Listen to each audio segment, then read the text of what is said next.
A black woman in Richmond, Virginia is sentenced to 30 years in prison for forging checks. 30 years. And the headline isn't outrage at the sentence itself. It's that the white newspaper across town agrees it went too far. This is the Richmond Planet, June 19th, 1926. It was one of the most important black newspapers in the South, founded and still run by editor John Mitchell, Jr., whose motto ran right at the top of every page. This may be our last battle.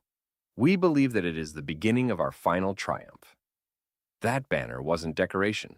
It was a declaration. Look at those two headlines.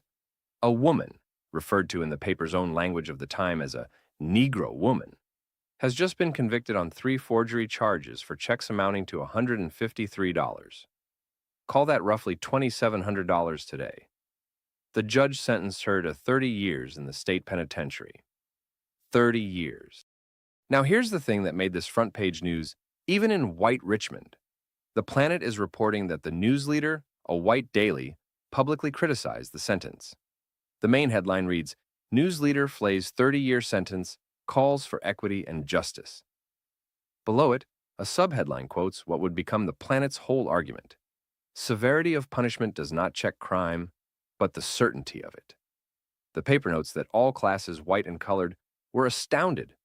Petitions were being filed to reopen the case.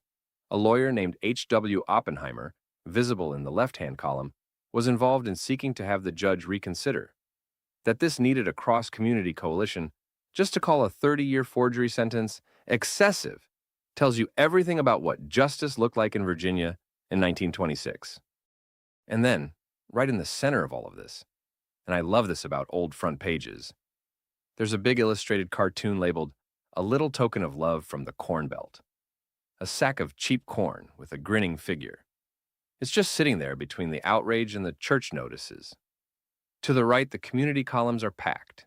Special services at Zion Baptist Church, a notice for Armand W. Scott, past Grand Exalted Ruler, and a death notice for Mary White Dandridge. The Planet was the connective tissue of Black Richmond. It held the crisis and the community calendar on the same page without apology. What this page shows is a community doing two things at once: fighting for one woman's life, and also just living. Church services, cards of thanks, carnival notices. The Planet held all of it. And a 30-year sentence for forged checks had to become a cause before it was called wrong. That distance is real, and it landed in someone's hands over breakfast. Another front page tomorrow. If this one stayed with you, subscribe. We'll be here.